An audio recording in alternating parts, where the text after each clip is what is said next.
Yes guys, what's going on? Welcome to AdamMcKola TV. Hope you guys are all doing well. I asked for your cues and I'm going to be giving you some A's in this video. So ladies and gentlemen, boys and girls, children of all ages, let's get ready for this one. Do you remember that? If you don't, then you must be a lot younger than me. Anyway, let's get stuck into this video. On a week when Manchester United have beaten Spurs, beaten Jose Mourinho, beaten City, beaten Pep Guardiola. It's been a great week for Manchester United, but we know we are capable of doing this. We have seen it before under Ole Gunnar Solskjaer. Will we get the consistency in performance? We are going to be tested over the next couple of weeks. Although, when you look at the fixtures and you think about it, Alkmaar, Colchester, Everton, these kind of teams coming up, Newcastle at home, Watford, we should be getting the wins, but it's those games where we've seen Manchester United slip up, so we need to get some consistency in our performances. But what a week it's been. If you couldn't enjoy that one, then you're a strange Manchester United fan, because those victories were great and the performances were great as well. It wasn't just a smash and grab, and it was great to see Ole Gunnar Solskjaer with a smile on his face and enjoying himself. I've been worried about this week. I was fretting it. I feared we might lose both games, but to be come through with performances like that, hats off to Ole. And what we've all wanted to see is improvement in players and in performance. And if we continue to move towards getting that kind of performance more consistently, I'm not expecting it now because we still have a young, inconsistent squad, but hopefully we will gain more consistency as time passes, and if we can produce those kind of performances, then we'll be happy for sure. Anyway, let's get stuck into some of your questions. I asked for them and you have delivered. First up was Tom with one saying, having seen how inconsistent we have been this season, would you be surprised if we drop points against Everton? P.S. Hope you're well. Hope you're well, Tom. Thank you for getting involved. And exactly just what I would say. I wouldn't be surprised at all. I wouldn't be surprised at all if we drop points in that manner, because we've seen we're inconsistent. When you look at the team, we're full of young players. There's going to be a time when Martial and Rashford have dips in their performance. There's going to be a time when Daniel James isn't firing on all cylinders, when McTominay and Fred maybe go through dodgy bits of performances. Wan-Bissaka's not as great as he has been, so there's going to be inconsistency. We've already seen that. We've got to hope as time passes and the next few months go, we get more consistent. The likes of Marcus Rashford are starting to look like he's got that tunnel vision on being the best that he can be and delivering week in, week out. And we need the rest of our players to do just that as well. Yushian, now I hope I've said that right, says, why do our players look like they haven't played together in their lives when we face a low block and need to break down a defence? Surely Ole isn't only training the lads for counter-attacks. Now obviously I'm not privy to what happens in training sessions apart from the odd bush cam, but it is a strange one, isn't it? Now me personally, I think it comes down to the options that we have in number 10. Jesse Lingard as a number 10, when he's in form, is perfect for the way we set up at Manchester City, the way that we set up against Tottenham, teams that are likely to have more possession. But when we have more possession, maybe he's not the man to be breaking down these low blocking defences. You look at our other number 10s, Angel Gomez hasn't been given an opportunity or a run as of yet. Juan Mata, he's getting no younger. He's at the odd occasion, like I think Brighton, he looked really good, but he's not going to be able to deliver week in, week out. We haven't really had that quality number 10 to bring it all together and sew things up, and we've been missing Paul Pogba as well, who's able to put a pass on a sixpence. So I think those are major reasons, and of course inconsistency in performance and movement from the likes of Martial, who's probably still, he finds it easier to find the spaces when teams are coming out, but when teams are sitting low, maybe he's still got to figure out himself in terms of finding those runs every single time, and when the passes don't come, not letting his head drop. Same with Marcus Rashford. When teams are sitting back, does he know how to beat them? Because when he's got teams for pace, he's got teams for skill, but sometimes if there's a low block, his decision making can be poor. So you're looking at a number of things, but we need to get it correct and we need to get it spot on, and hopefully with a few transfer windows a few more games under their belt, they'll start to get better at doing just that. Lev says, are you satisfied with the progress of AMTV and FTD this year, and what am I aiming for in 2020? Satisfied with the progress of AdamMcKola TV, considering I don't put a whole lot of effort into it. I have been delivering more consistently in terms of videos, but I need to do more than live streams and things like that. So that's why I've started to do things like this as well. And hopefully that will continue, and I'll hit 100k next year and see where we go from there with AdamMcKola TV. As for Full-Time Devils, it's a difficult one. We have progressed. It's been difficult replacing producer Chris, and we've added more great things to the channel, but I think there's still things that we can improve on and get better at as well. But it's difficult in a time when people just want, you know, clickbait, overhype, fan cam madness and all that stuff to constantly deliver that when you're not like that. So yes, of course, occasionally people will have a moan and have a rant on Full-Time Devils, but in general, you know, other opposition fans ain't rushing to watch me after games because I'm not going to cry on camera for them. And I'm glad that we don't rise to that. But having said that, we can do a lot more, and we are doing more, like the podcast. I'm really buzzing with that, the way that's gone. And we've got a few other things in the pipeline as well. So yeah, that's that.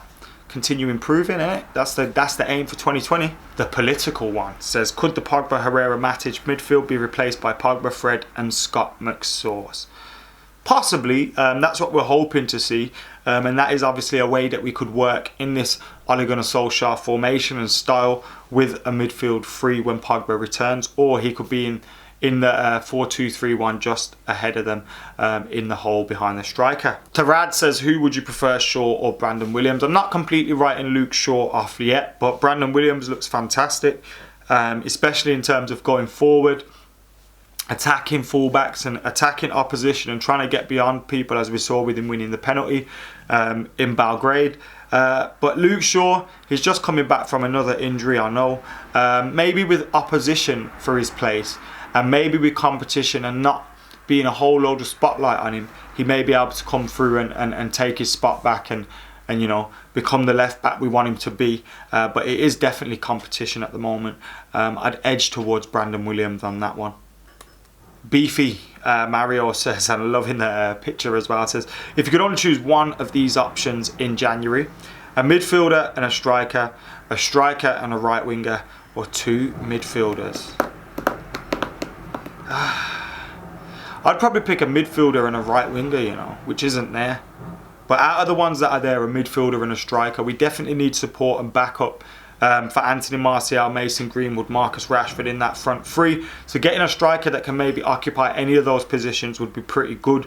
And we 100,000,000% need a midfielder. Two midfielders also tempts me as well, but maybe rushing into signing two midfielders in January isn't the best bet.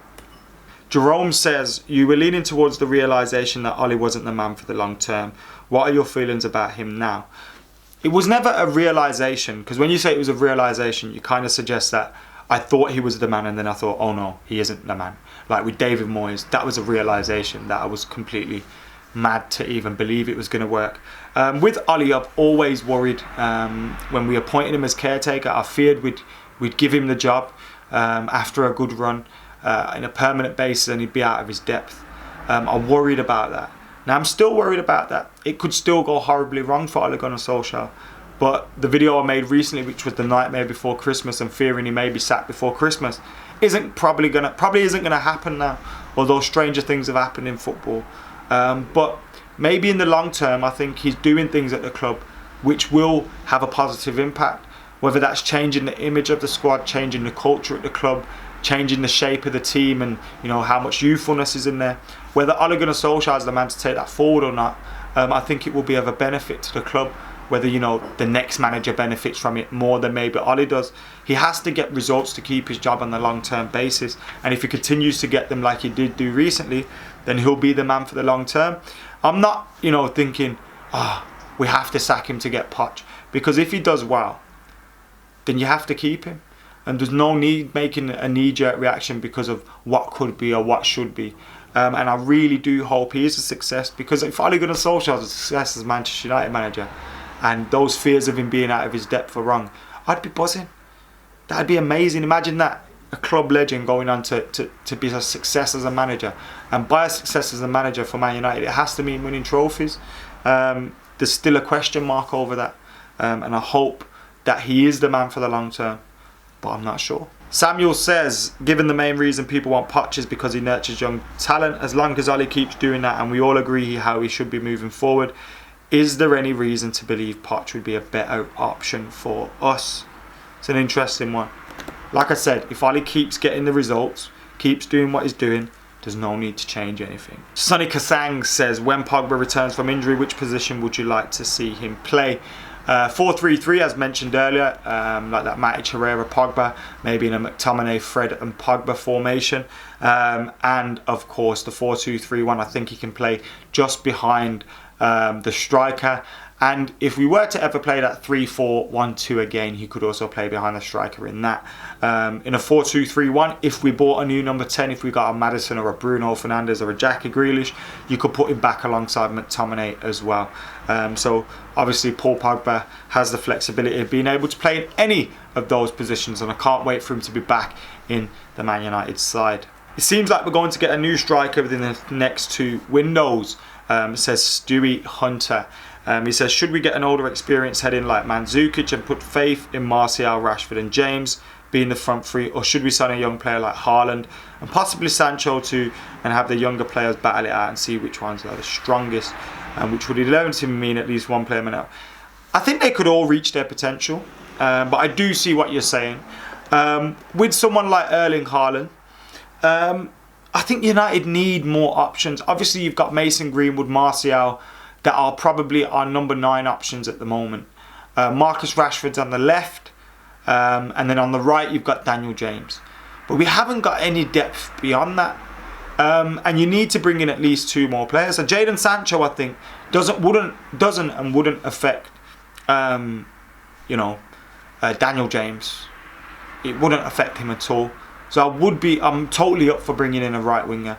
The striker one is interesting.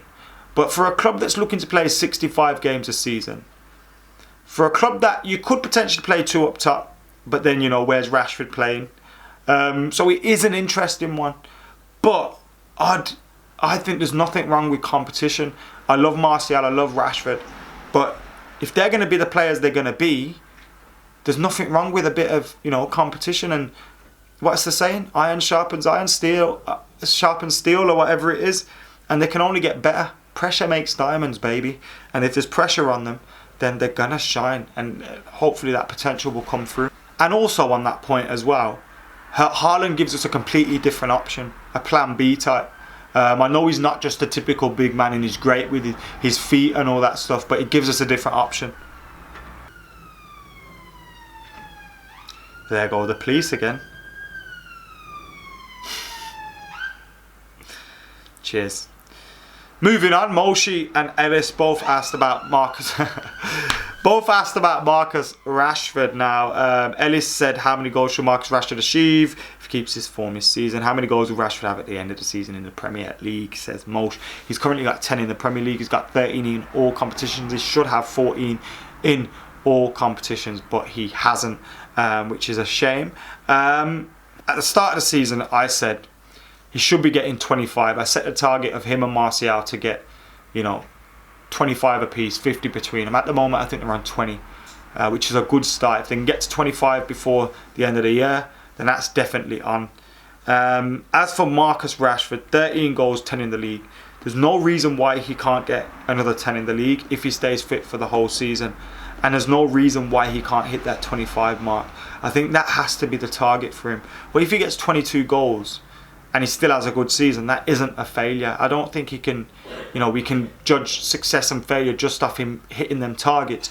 But of course, as a player that plays in the front three, as a player that plays in those positions and gets as many opportunities as he does, he'll want to be scoring as many goals as possible. He's already equalled his best campaign for Manchester United. So it's going to be his best ever campaign no matter what happens. And I do think he can double up his best campaign, which is 13 goals. I think he can get at least 25. So yeah, there you go. Anyway guys, that has been some of your Qs and some of my As. Thank you very much for sending them in. What a week it has been for Manchester United, and hopefully that will continue with Alkmaar, Everton, Colchester on the horizon. Hopefully United will be getting success in the Europa League, Premier League and the Carabao Cup. Will we be marching on in the Carabao Cup? Will we be marching on in the Premier League and getting closer to that top 4?